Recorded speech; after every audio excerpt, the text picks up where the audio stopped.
Before we get into the story, a question. When was the last time you heard a song and thought, whoever made this has lived something? Not practiced something. Not studied something. Lived it in the specific way that leaves a mark in the voice itself, a weight that technique alone cannot produce. For a lot of people, the answer to that question involves a voice they cannot always name. A song at a wedding. A slow number on a radio late at night. A recording that played at exactly the right moment in their life, and that they have never been able to fully explain to anyone why it affected them the way it did. There is a reasonable chance that voice was Peabo Bryson. He gave the world Beauty and the Beast with Céline Dion. He gave it a whole new world with Regina Belle. He gave it Tonight I Celebrate My Love with Roberta Flack. He gave it a catalog of recordings that has been playing, continuously and without interruption, at the most intimate moments of American life for 50 years. 2 Grammy Awards. 15 studio albums. A voice that music critics have spent decades reaching for language to describe, and have never quite arrived at anything better than, it sounds like he means every word. He is 74 years old. He is still singing. And the most important thing about his story has nothing to do with any of the above. Have you ever given something to the world reliably, completely, year after year that you hadn't yet been given yourself? That is the real story of Peabo Bryson. Not the awards. Not the voice. The 50 years of singing about a love he was still building toward while he sang about it. And what happened? Finally, when it arrived. It is a Tuesday evening in 1992. Somewhere in the American South, a wedding reception is in its final hour. The couple has been married for 4 hours. The photographer has taken the formal photographs. The cake has been cut. The relatives have said the things relatives say. And now the lights have been lowered, and the DJ has put on a song, and the newlyweds are on the floor, and the song is Beauty and the Beast. There are 100 people in that room. 60 of them are crying. This scene is not hypothetical. It is, with minor variations of location and occasion, one of the most repeated scenes in American social life across the last 30 years. The song plays. The people cry. They cannot always tell you exactly why, only that the voice does something to the room that other voices do not do, that it reaches something in them that is not accessible through ordinary means. Peabo Bryson recorded that song in 1991. He was 40 years old. He had been performing professionally for 20 years. He had been singing about love specifically, about the kind of love that commits, that stays, that chooses its person, and does not waver since before most of the couples dancing to his music had been born. He was not yet living the version of love he was singing about.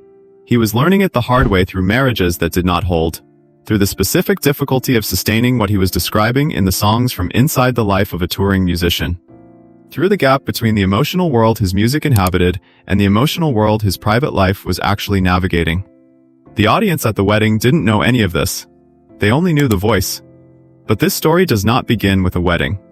It begins in Shelby, North Carolina, in 1951, in a community that taught a boy to give before anyone had shown him how to receive. Pull back far enough from the Grammy Awards and the Disney films and the half-century of recordings that have become the ambient soundtrack of American romantic life, and you find the beginning that explains everything about the man who made them. Robert Peabo Bryson was born on April 13, 1951, in Shelby, North Carolina. The world he was born into was the American South 4 years before the Montgomery bus boycott, a world that was formally and institutionally organized around the premise that some human beings were worth less than others, and that organized this premise into the daily texture of life in ways that were ordinary, normalized, and enforced. He was born black. The implications of that fact in 1951 in North Carolina were not abstract. He grew up primarily with his grandmother.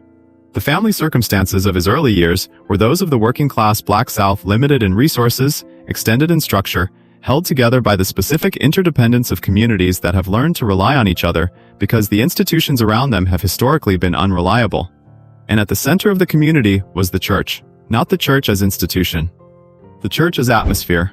The Black church in the American South in the 1950s was the one space where the community's full emotional and artistic life was permitted to exist, where beauty was possible, where excellence was practiced, where music was not entertainment but sustenance.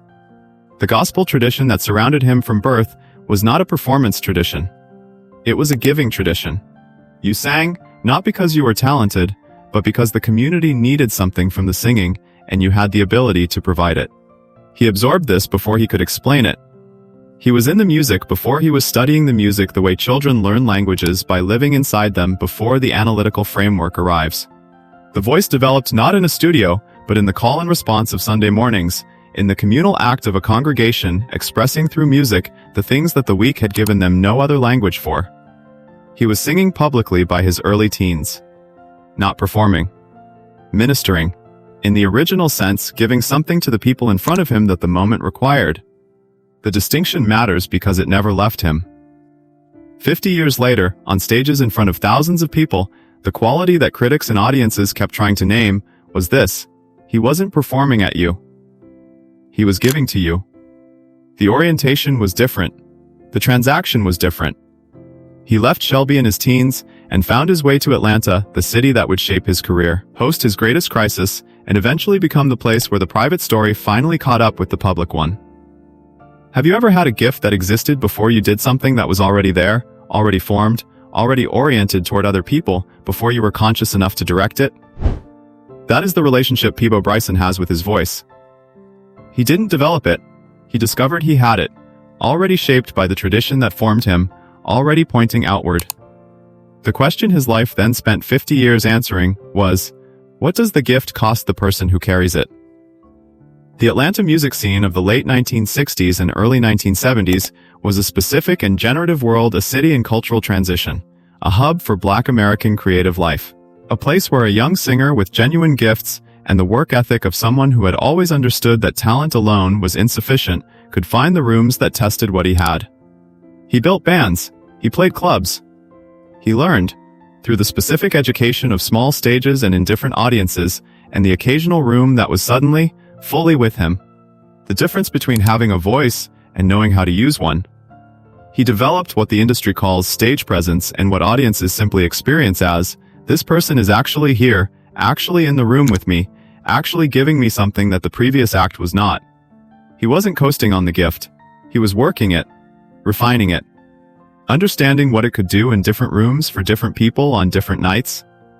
The key lesson of those years was not technical. The technical excellence was already there, already formed by Shelby and the church and the communal tradition that had shaped the voice before anyone was paying the voice professional attention. The lesson was orientation, learning to direct the giving outward precisely and consistently, to make each person in the room feel specifically addressed rather than generally entertained. This is a skill. It is also, for people who have it naturally, something that looks from the outside like effortlessness, but that is actually the result of years of practice and attention and the specific intelligence of someone who has been reading rooms since childhood. He signed with Capitol Records in 1976. His debut album introduced a voice that the label knew immediately was exceptional and that the broader market came to understand more slowly, in the way that markets come to understand things that do not announce themselves through novelty, but through repetition and accumulation, the slow building of a reputation through songs that kept doing something to people months and years after they were released. He was not an overnight sensation. He was something more durable, a slow burn, whose heat kept building past the point where conventional industry attention had moved on to the next thing. He did not chart explosively. He endured.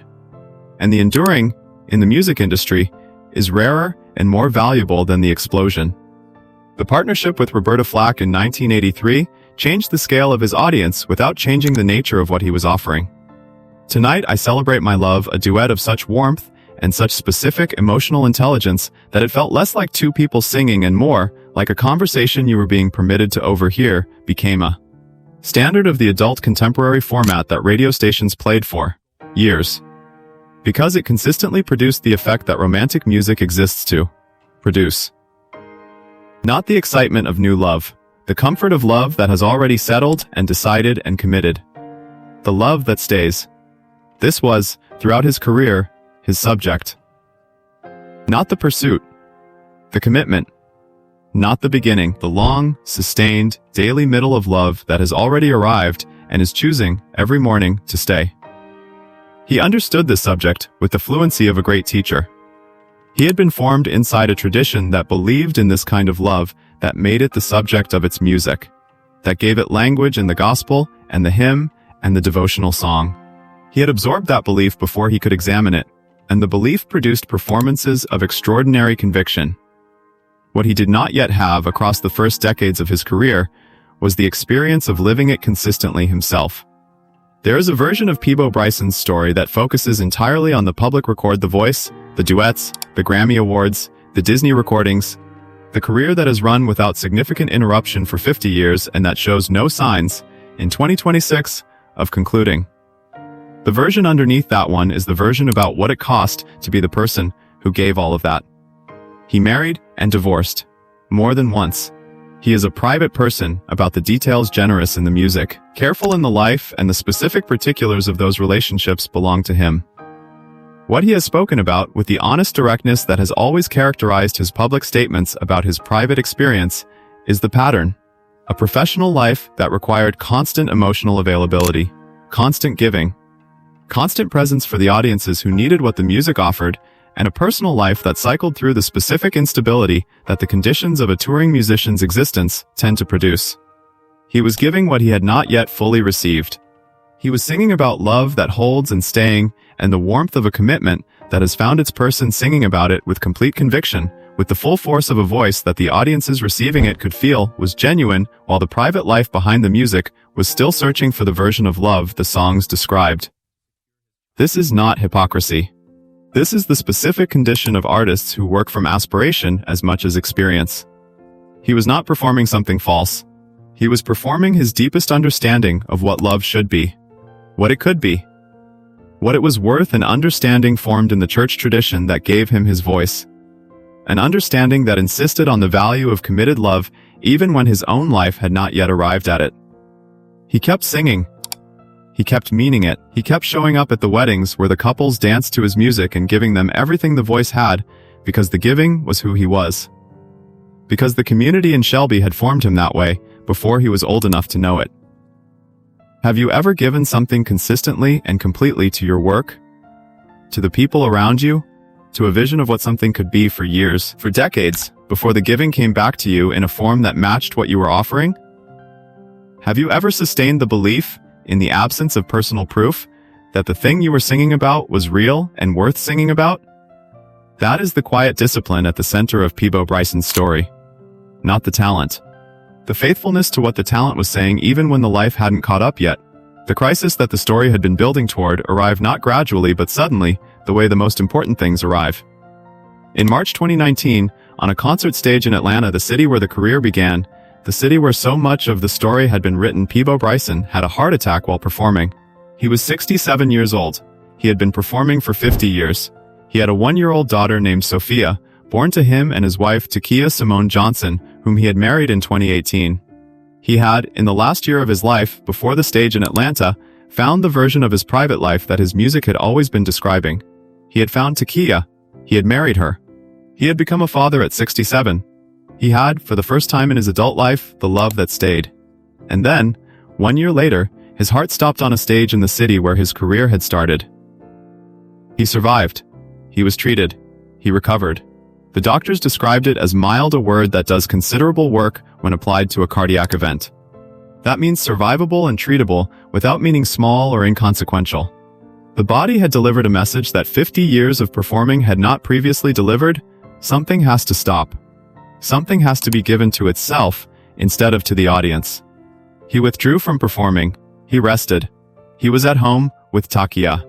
He was with Sophia, who was learning to walk in the months of his recovery. He was, for the first time in 50 years, not the person giving to the room, but the person being given to by the room.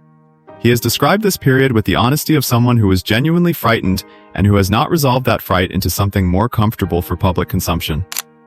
He was scared. He was grateful. He understood, with a clarity that the performing had not previously made available, what he had been given in the last year, the wife, the daughter, the specific daily weight of a life that was finally, actually, the life his music had been describing. He had been singing about love for 50 years. He had it now. Have you ever arrived at something you had been working toward for so long that the arrival and the almost losing of it happened within the same year and found yourself, in the aftermath, understanding what you had with a completeness that the building toward it had never quite produced? That is the reckoning of 2018 and 2019 in Peabo Bryson's life. The finding and the almost losing and the surviving, stacked one on top of the other, producing a clarity that 50 years of singing about love had been building toward. What Peabo Bryson built across 50 years, from Shelby to Atlanta and across every stage in between, is extraordinary by any standard that matters. 2 Grammy Awards in 1993 for Beauty and the Beast and A Whole New World. Both in the same year. Both from Disney films that have become so embedded in the emotional lives of generations of Americans that the songs now function less as recordings and more as cultural infrastructure. They have been heard at so many first dances and anniversary celebrations and quiet evenings between 2 people who chose each other that the recordings have moved beyond the reach of chart history and into the category of things that simply exist like the air at certain moments, available to whoever needs them. The partnership with Roberta Flack. The 15 studio albums, the live performances that built a reputation before any of the records were selling and that sustained the career through every shift in commercial musical fashion, through disco and new wave and hip-hop and R&B's multiple reinventions, because what he was offering was not fashionable. It was permanent. You cannot put a trend on love that decides to stay. You cannot date a commitment. The specific subject of his music made it immune to the forces that make most music disposable. He built this not with a major promotional apparatus or a carefully managed celebrity brand.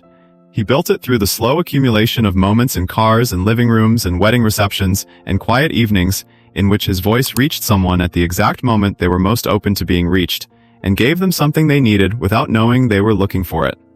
The central irony of Peabo Bryson's story, the man who gave 50 years to the love that stays, who was the voice for millions of people at the most committed moments of their romantic lives, spent those same 50 years building toward the version of that love in his own private experience.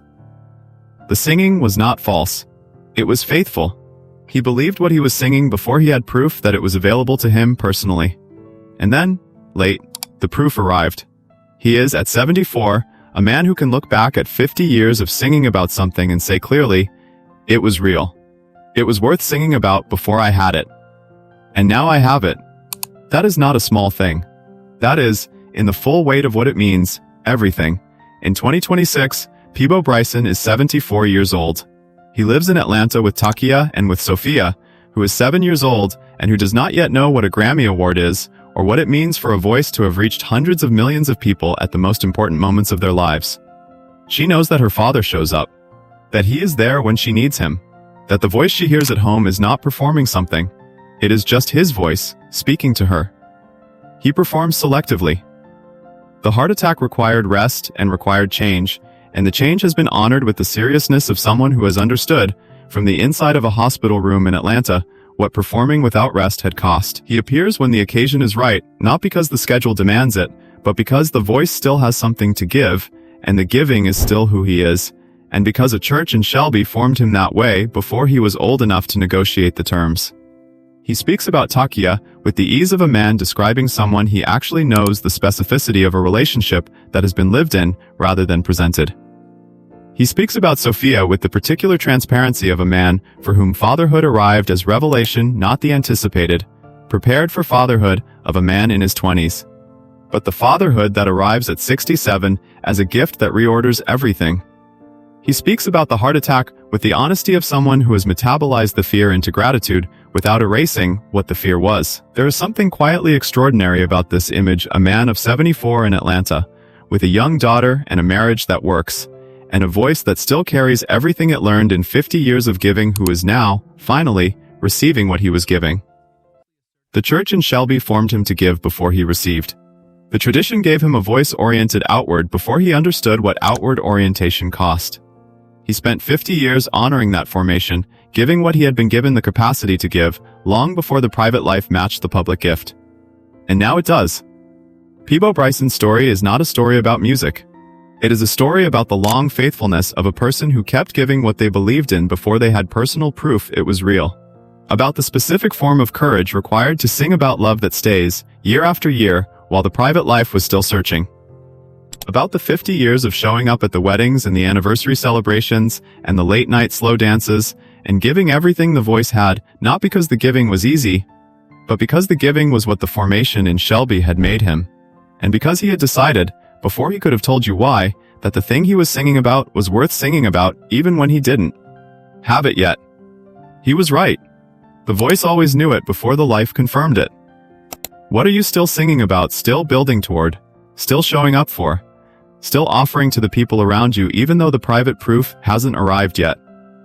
What do you keep giving before the giving comes back?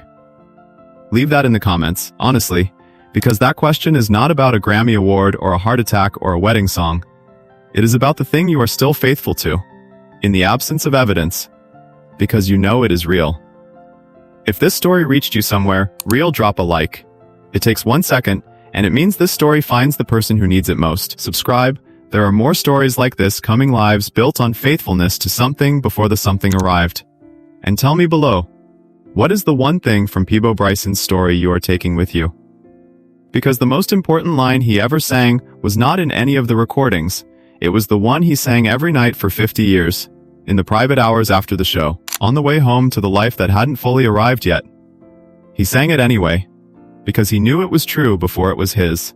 That is what the voice always knew. We'll be back.